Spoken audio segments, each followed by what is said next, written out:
My topic is about the origin of moral conscience. In this lesson, I will explain what is bedrock beneath our character, describe the Creator's intrinsic nature or the attributes, examine the origin of moral conscience, and determine how character is restored. Example. Before I will go to the topic, I'll just show you, I will give an example. If you buy, for example, if you have a house, you have renovated that house or remodeled several rooms, creating a master bedroom suite with a walk-in closet and a spa-like bathroom, installing custom-made cabinets, marble countertops, and new appliances in the kitchen, and converting the basement into an enormous family room. And these improvements enable you to raise your asking price considerably. However, also suppose that the foundation of your home hadn't been properly supported so that it suddenly became severely cracked, causing the house to tilt. Or imagine that a sinkhole developed so that your house slipped into a deep pit. So under those conditions, no one would want to buy it.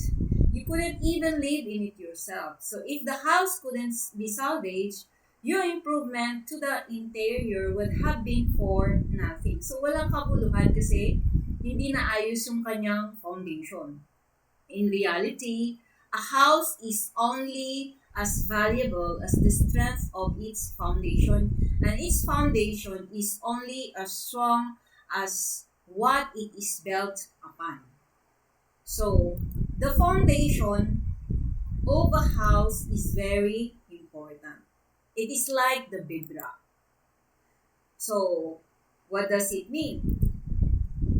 The bedrock beneath our character. So when we say the bedrock's the foundation, a foundation anchors a house to the ground, yet the foundation will not be secure if it hasn't been built upon solid rock, giving the house stability. Okay, so if you remember the illustration, the example that I gave you a while ago, that house is only as valuable as the strength of its foundation. So same through with our character. Similarly, even the anchor of a boat won't keep the vessel from drifting out to sea if it is not embedded in a rock. Kung yung angkla ng isang barko ay hindi sa bato, matibay, nakaangkla, then pwede itong dala ng malakas na alon. So, mayroong ginamit na parable si Jesus Christ na kung saan sinabi niya na yung daw mga nakikinig ng kanyang mga teaching pagkatapos ay hindi sinusunod, yun daw yung mga tao na kagaya ng isang bahay. Ayan, no? Yung bahay that is built on the sand. But those who hear His word and obey it, they are like the person who built his house upon the rock. So kapag dumating na yung malakas na ulan, malakas na bagyo, malakas na hangin, kapag ang bahay mo ay na-build sa matibay na foundation, syempre hindi ito matutumba. Gagaya nitong nasa slide na nakikita nyo. So, the foundation of our character is also like that, and we call it the bedrock beneath our character. So, yung solid rock giving the house the stability. Kaya mahalaga yun na makita. So, one of our greatest weaknesses as leaders is that our philosophical training about who we are as human beings, included our inherent purpose, has been severely deficient. We have accepted flawed philosophies perpetuated by our culture. So yung ating nakasanayan na society ay yung mga philosophical training, yung ating mga belief, yung ating mga ideas na pinanghahawakan ay hindi siya kumbaga, ayon sa sinasabi sa kanyang manual of life or the manual of life, we have accepted flawed philosophies na kung saan itinalaga ng ating society na kinalakihan. That's why that philosophy is flawed. Ibig sabihin kahit mali, yun yung foundation, yun yung tinalaga ng ating society na kung saan tayo ay nabubuhay.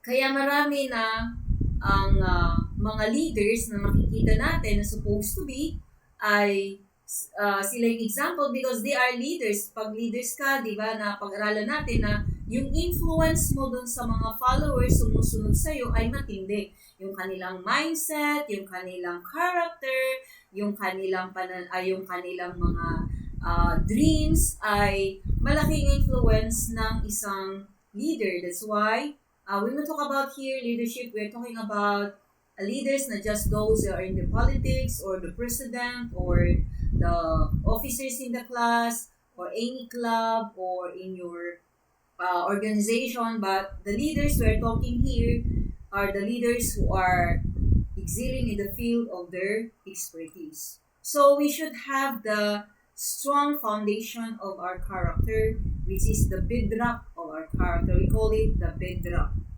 So we should not follow the philosophies of our society that is not according to the manual. Kasi yung tinalaga nila, maraming mga paniniwala or philosophies or ideas na tinalaga nila na kung saan ay hindi ayon doon sa sinasabi sa manual of life. So it's supposed to be the bedrock of our character is the manual of life, the belief. Since we have studied that our character, the foundation of our character started from our belief. So since character is the foundation of leadership, ask yourself. So, ang isang leader, ang kanyang foundation supposed to be yung kanyang character. Since character is the foundation of leadership, ask yourself, on what have I constructed the current foundation of my beliefs, convictions, values, morals, and ethical code? So, these belief, conviction, values, morals, and ethical code, these are the progression of character. The end is character. As I said a while ago, the foundation is your character, the basis for our character. So it is very important. So the bedrock of our character should be our conscience. And that conscience depends on the belief that we have allowed to be planted in our subconscious. So that's very important. That becomes, belief, then convictions. And your conviction, that's your judgment. And that's how our conscience is the bedrock, the basis that will, the conscience must be the default mode. Siya yung magsasabi kung tama yung belief na pinangahawakan mo, hindi. Yung conviction mo, hindi. So, yan yung mag-guide sa atin. Supposed to be. Now, it is very important. So the conscience is like default mode in a computer. When people are unsure of what to do in a given situation, they may consult their conscience for direction. So it is your conscience that will tell you what is right and what is wrong. So when they are about to engage in a certain action, their conscience may suddenly rise up within them, giving them the conviction that the action is morally wrong and they should not do it. So, nakukonsensya ka na kapag kami nagawa kang mali, ay nakukonsensya ka. So, have you experienced that? Because the word conscience is defined as the sense of consciousness, the moral goodness or blameworthiness of one's own conduct.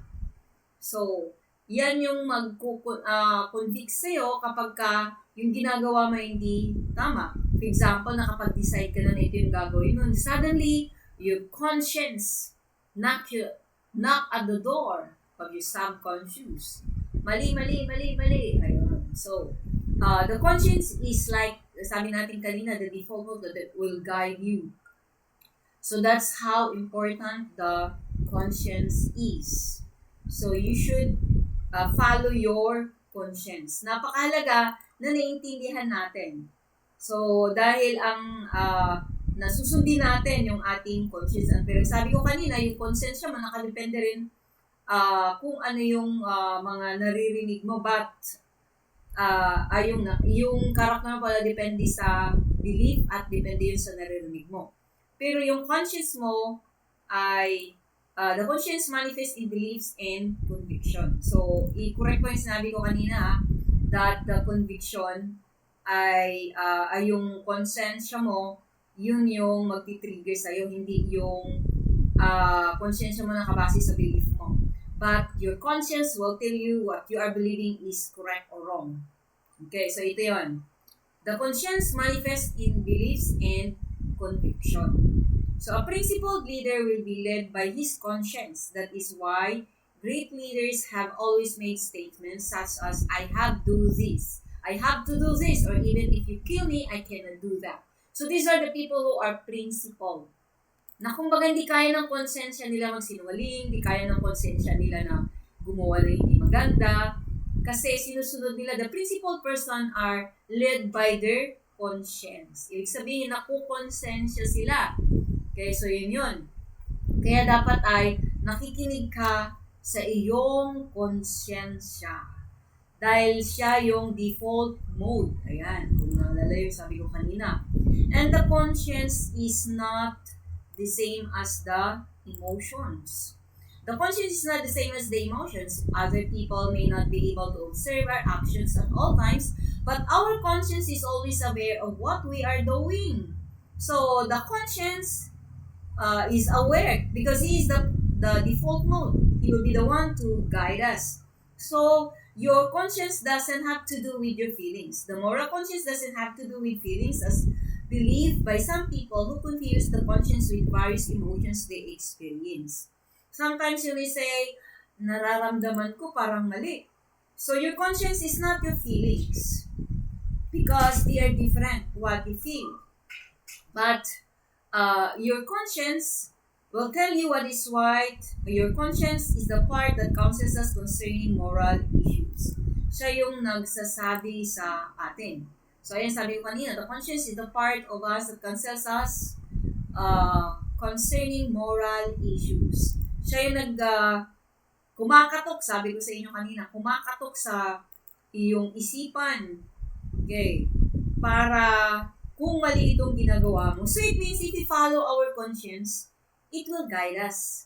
Siya yung gagabay sa bawat isa sa atin. Kaya dapat wag nating i-ignore.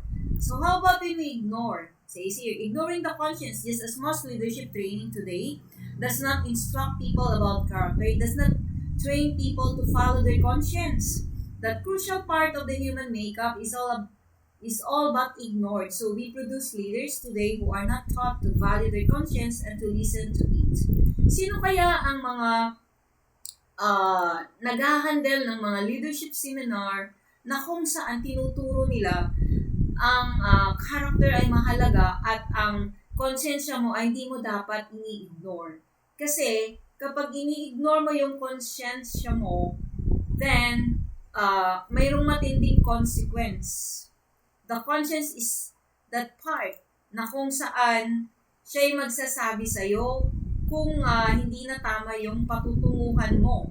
Kaya napakahalaga na makinig ka, wag dapat i-ignore. The conscience is that part of us that counsels us concerning moral issues. Siya yung counselor.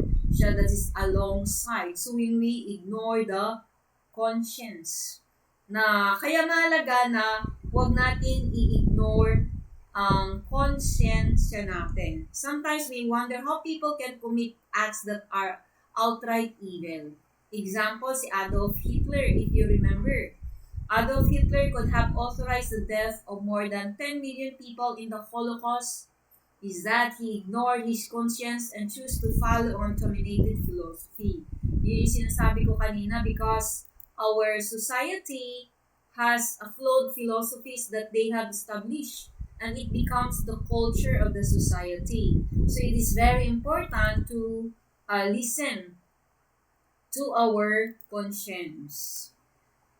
Because of society's confusion about values and the nature of the conscience, many people have a conscience that has become underactive. We must all train ourselves to listen to our conscience. It means ini-ignore lagi yung konsensya. Supposed to be, siya yung gagabay sa bawat isa para hindi mapahamak kagaya ni Adolf Hitler.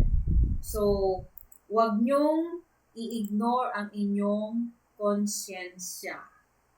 Kasi nga, matindi ang patutungan, ang konsekwensya. Ito, a leader who actively ignores his conscience will reap serious consequences for himself and his followers. So, it's very dangerous if a person, a leader, does not listen or ignore his conscience. So, mahalaga na nakikinig ka sa iyong konsyensya. Okay, another one. What is our true north? Our moral conscience is like a compass, but it has a true north that evaluates and confirms its accuracy so that we can be sure we are steering the right course. Our true north is the God of the Bible.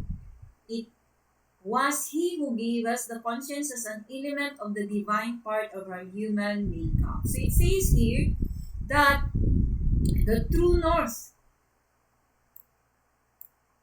is God. Because He's the one who put that conscience in us.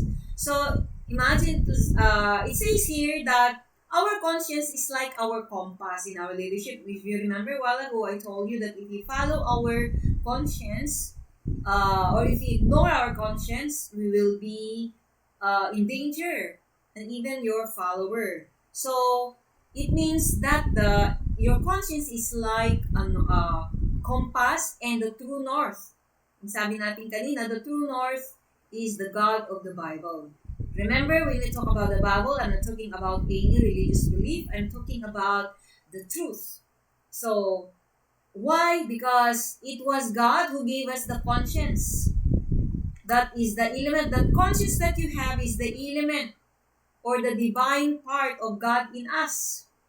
So, remember when He created us, He says in Genesis chapter 1 verse 26, let us make mankind in our image so that they may rule. Okay, so it means He put that in us. So, our compass in our character is, if we are doing things that is right or wrong, the conscience will tell us. It means it's like a compass. So, it means we have to follow. And the true north is God. Siya yung nagsasabi ng tama at mali. The true north. So, but if we look at today in our environment, in our society, the leaders that we have, though are they following the compass in which the true north is God? Ano sa palagay nyo? Yan. So, mahalaga, I just want to remind everyone, our true north is the God of the Bible. It was He who gave us the conscience. That's an element of the divine part of our human makeup. So, it means it is God who put that so that we will not be in danger. Kaya lang ito ay nawala. It says here, a lost understanding of true north. Nawala yung ating pag-unawa. Many people no longer have an understanding about God, or they have purposes set aside that understanding. Today, when we talk about God, a lot of young people feel so weird to study about God. Pero galing tayo sa Kanya eh. Whether we like it or not, we believe it or not, He put that conscience in us, our compass, so that we'll not be in danger. Kaya may sinabi si Martin Luther. Ito, sinabi ni Martin Luther, King Luther Jr. suggested that Americans had unconsciously left God behind. They had become involved in enjoying new technologies and an abundance of material goods, and without meaning to, they had left their knowledge of the Creator and their interest in Him slipped from their conscious thoughts. Because of the technology, because of the development, well, in fact, those development na nangyayari is because that idea came from God. And because of that, it becomes a trap for everyone. They thought that God is obsolete. Pero hindi nila alam, nagbibigay sa kanila ng idea, nagbibigay sa atin ng ideas, it's still God. But they're able to develop those technologies. Why they are living in abundance? It's because of the ideas, the principles that God has shown, has established. But they only want the principles, and some even left God. Akala nila hindi na nila kailangan ang Diyos. Kasi matalino sila ay kumbaga financially, they're able to sustain themselves, lahat ng pangangailangan ay kanilang na-provide na, so nawala na. Nawala na yung pag-desire. Well, in fact, it is God who give them the ideas. So, ngayon, hindi lang sa American, but even for us. A knowledge for God, His nature is the only rock, the foundation of our character para maging maayos. So, God did not just give us the conscience. He also gave us additional guide. Ito. God created us with a moral compass, the conscience. Yet, He also gave us additional safeguards and guides for living His precepts or principles. Those are the principles from the manual. So, principles are the guiding rule, a comprehensive and fundamental law, doctrine, or assumption. They are a rule or code of conduct. So they are the code of conduct, a primary source. So God gave us the specific principles to follow so that we will develop a good character. It helps us to better understand His nature and align with His purposes, guide our relationship with Him and other people, and enable us to be successful in fulfilling our inherent purpose. So principles are very important. So when we obey the principles God established, then the principles will work for us. But if we disobey the principle, then it will destroy us.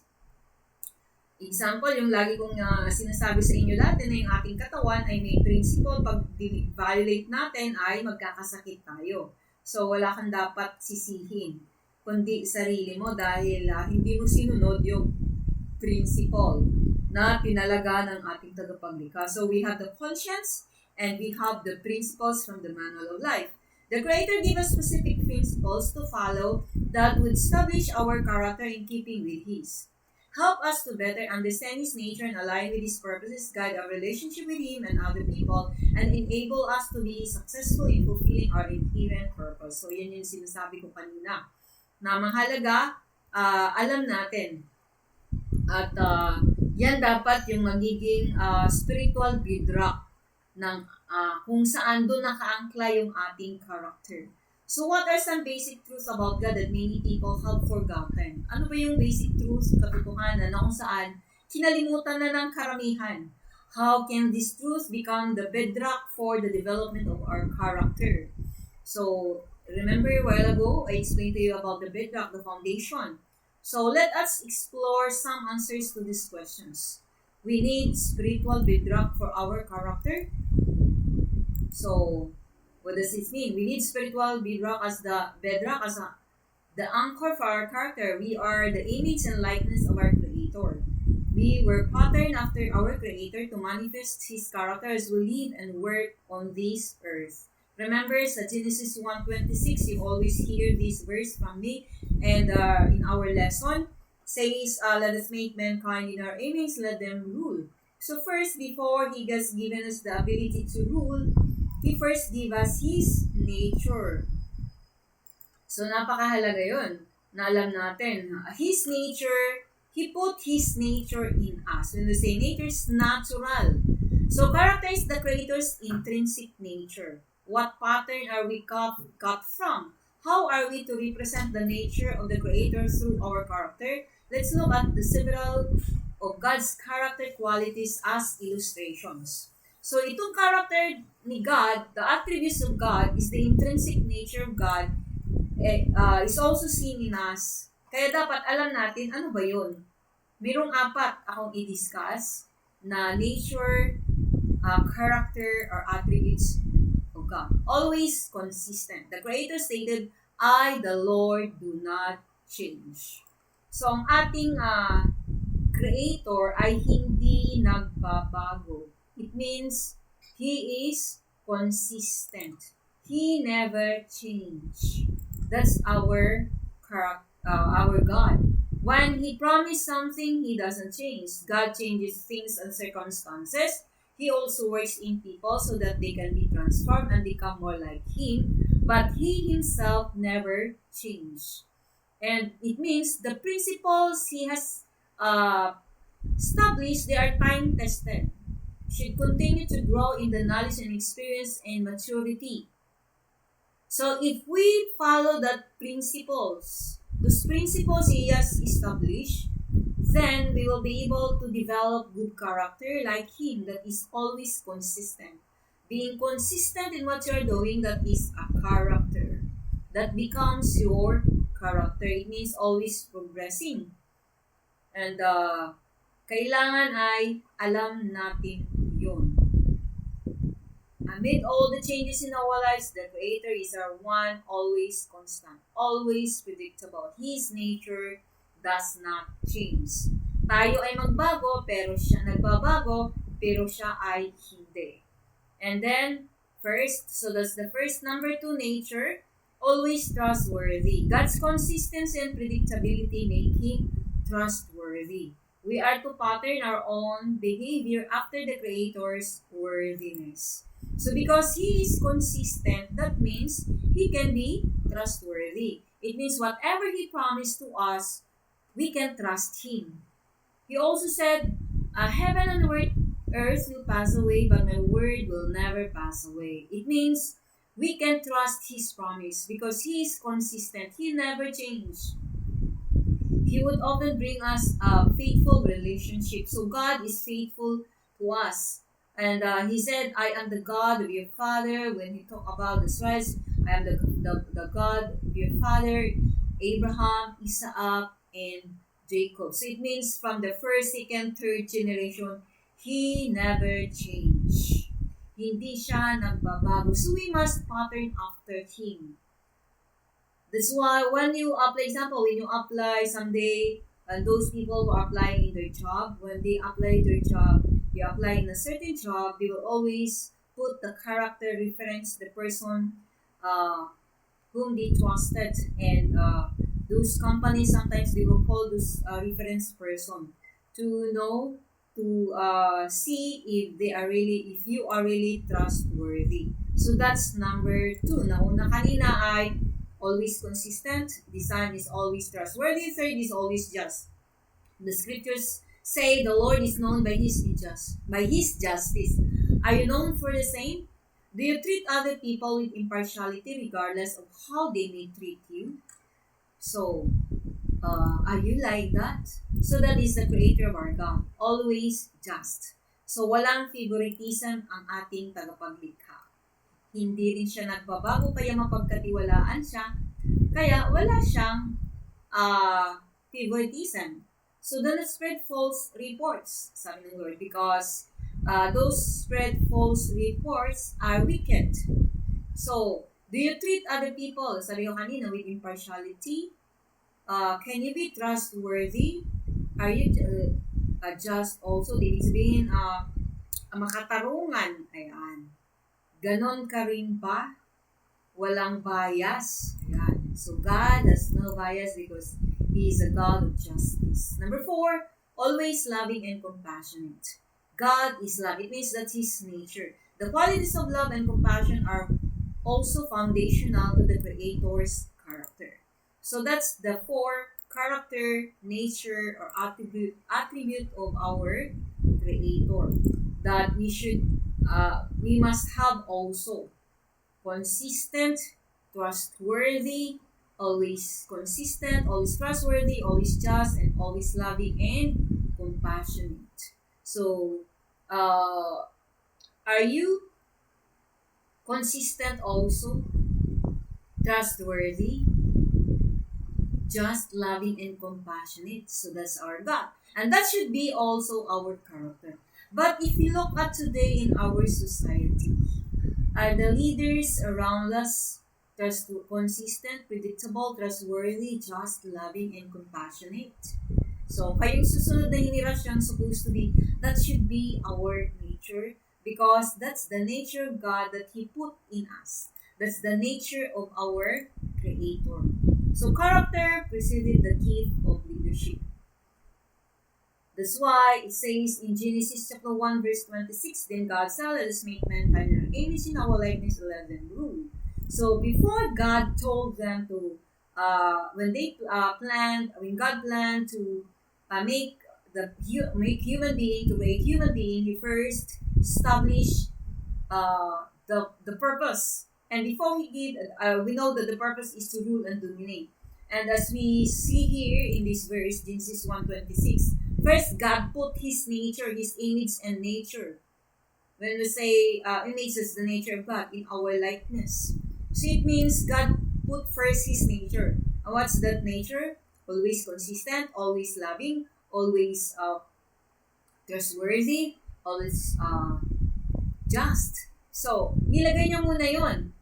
Kasi alam niya, kapag nag-rule ka, and you have that nature, then you will not be able to manipulate or to control people. But you're able to lead them according to His likeness, the way He ruled. So it means character preceded the gift of leadership. So God knows, the Creator knows, na yun dapat yung nauuna.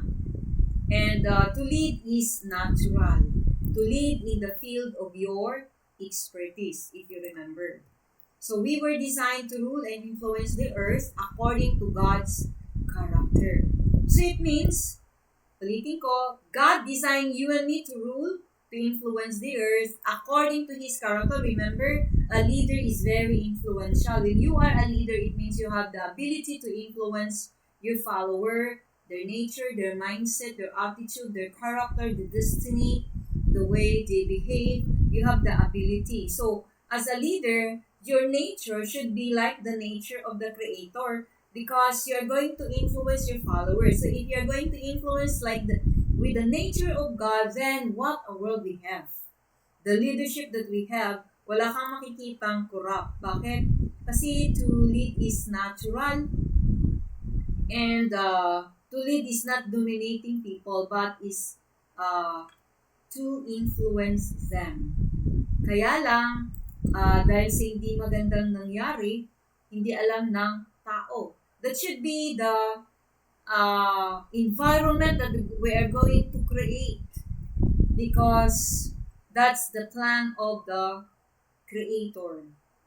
So that's very important. But because people neglected that, a lot of people today do not understand, do not know their purpose anymore. Man's greatest ignorance is of himself. We have often disregarded or forgotten the reality of God and His purpose, as well as our having been created in His image and what it signifies. If you fail to go back to the Creator and discover who He is, then you will not be able to have that character. So that's very important.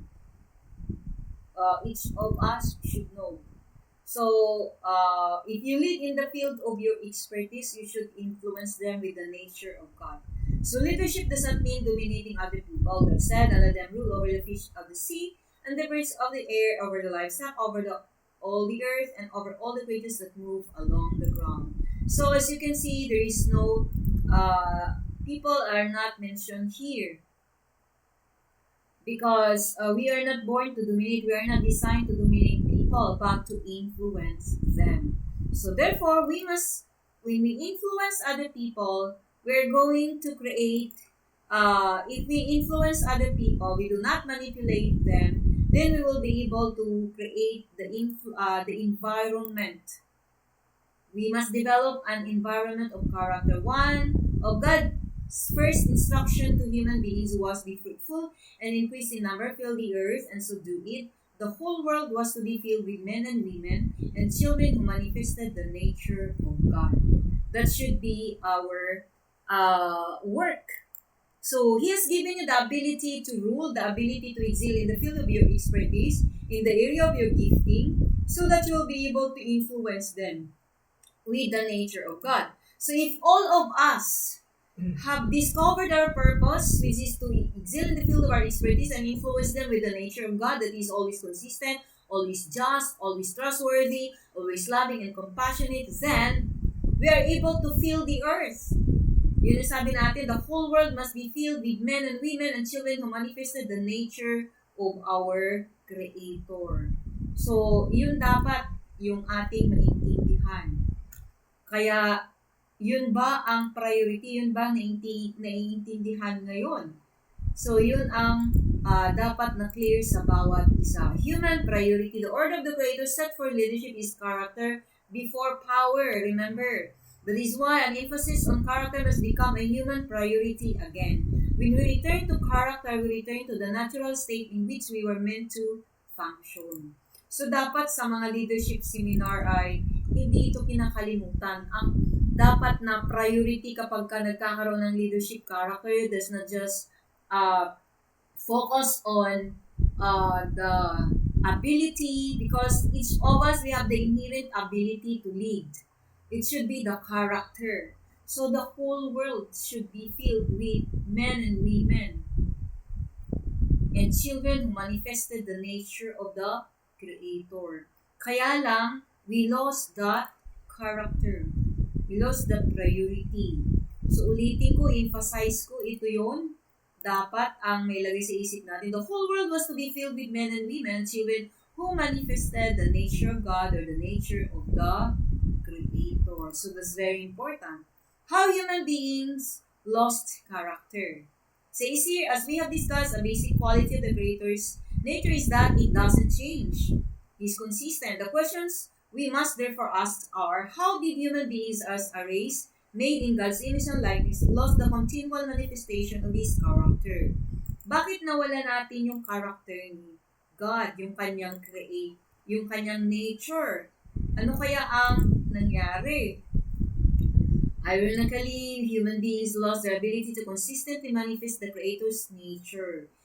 People nowadays is not already consistent, not always just, not always trustworthy, because they do not follow the conscience anymore.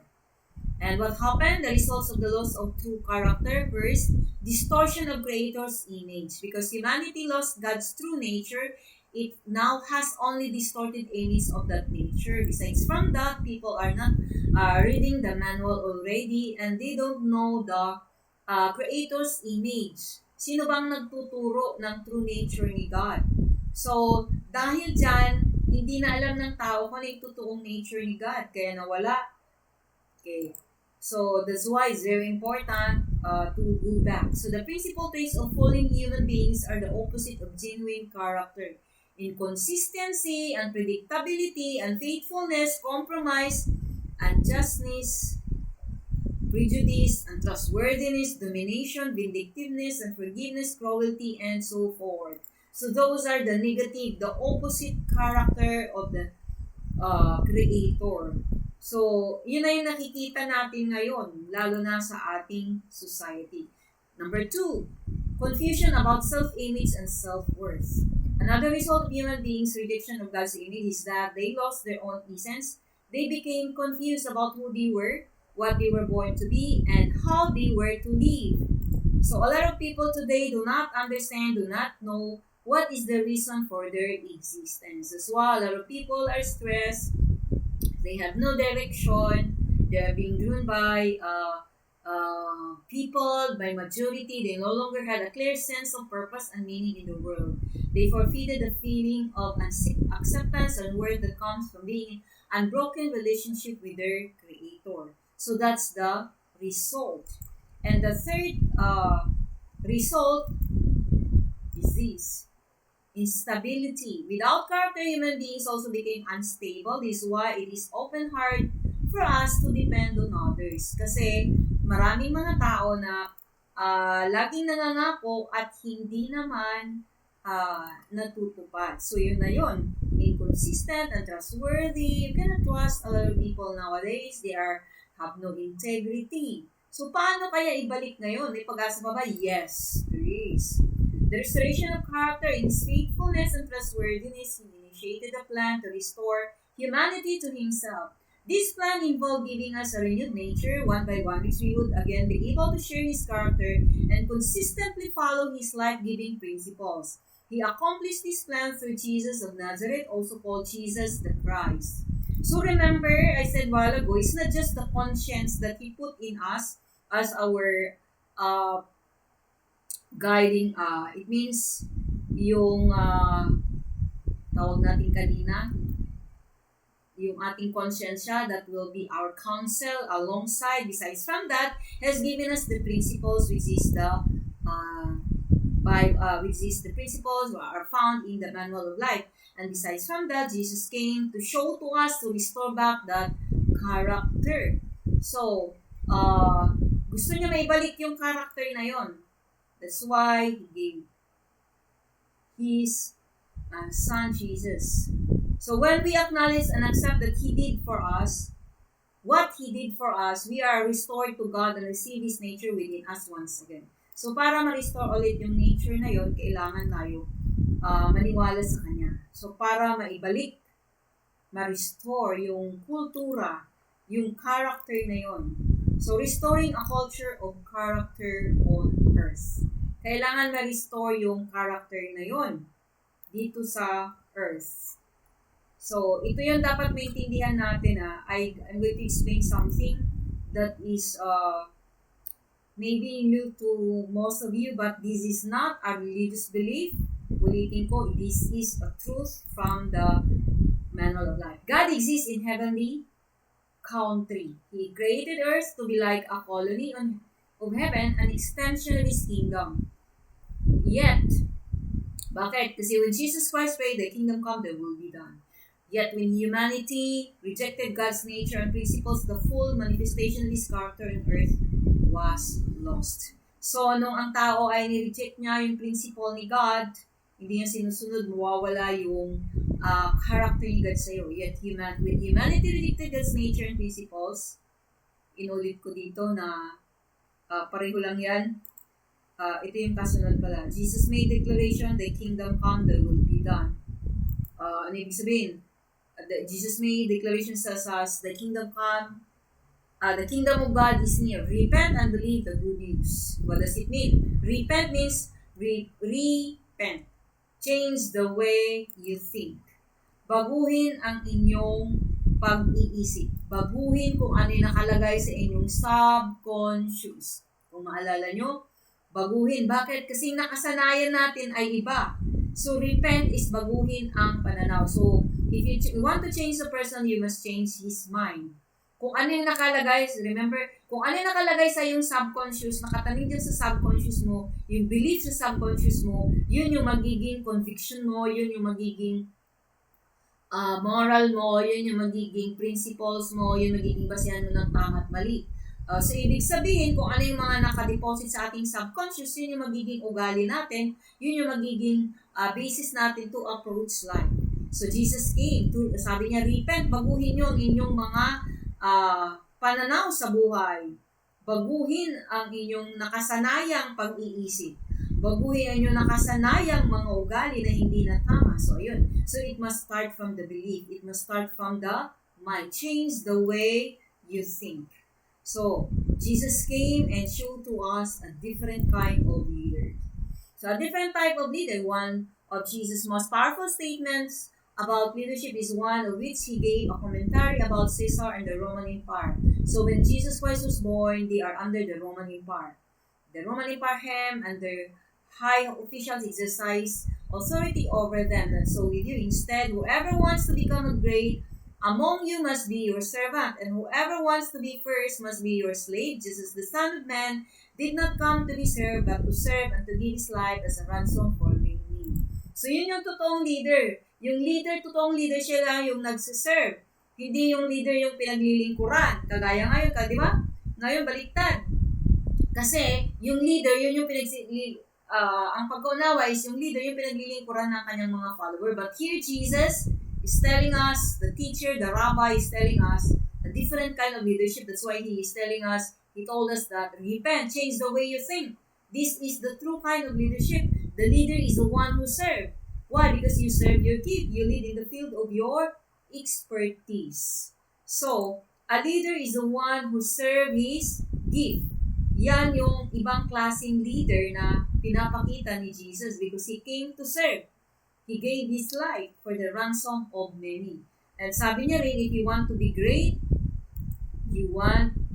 must become the servant of all. So if you serve, you give to people, you are serving them, then you are a servant to them. So, pero yung servant na sinasabi rito, hindi yung pagkaunawa natin ng mga servant ngayon, mga alipin. We're not talking about that.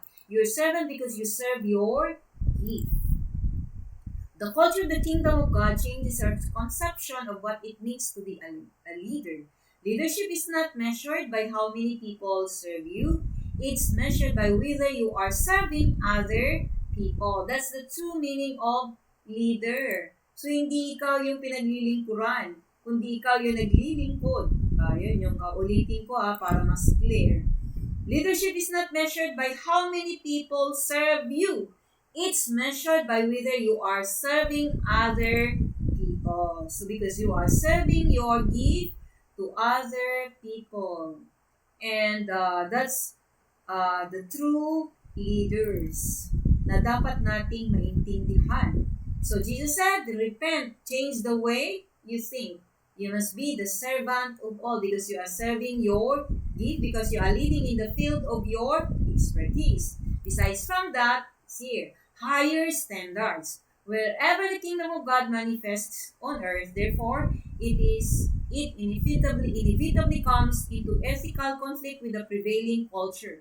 Although you may experience cultural clashes, as you begin to live by the Creator's principles, don't let those who encounters cause you to respond in anger toward other people. True leaders serve, they don't push other people around.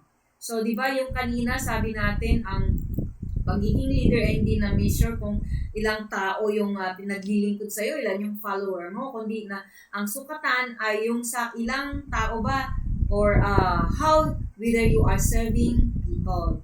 Are you serving your gift? Are you giving value to the people that under you? So, yon. So, dapat ay maintindihan natin yun. That's the true meaning of leadership. And we must function according to the design of the Creator. We can no longer function according to the false patterns of leadership we see exhibited in our culture. I know that many of us were trained according to traditional concepts of leadership, such as Roman Empire promoted. Many of us received our degrees from schools that taught these ideas.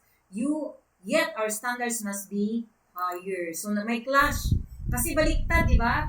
He came to serve. So, the true leadership, sabi ni Jesus, because you have to change. Kasi opposite siya. So, yung ating nakasanayan ay kapag leader ka ay paglilingkuran ka. Pero yung kay Jesus Christ o sa Manual of Life, kapag leader ka, ibig sabihin ikaw yung nagsiserve. You are serving your gift. You are giving value to the people. Because you will lead in the field of your expertise.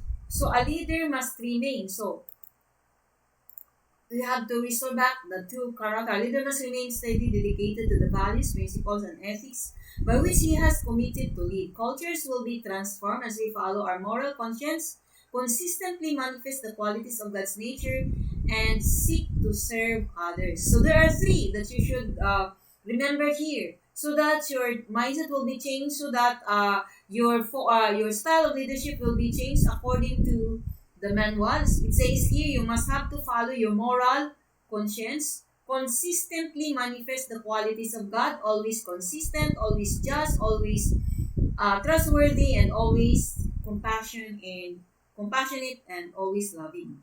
And you are always seeking to serve others. Hindi ikaw yung pinaglilingkuran. Now, so, my question is, so I have 3 questions here, and you should answer this. So, this will be your assignment and activity.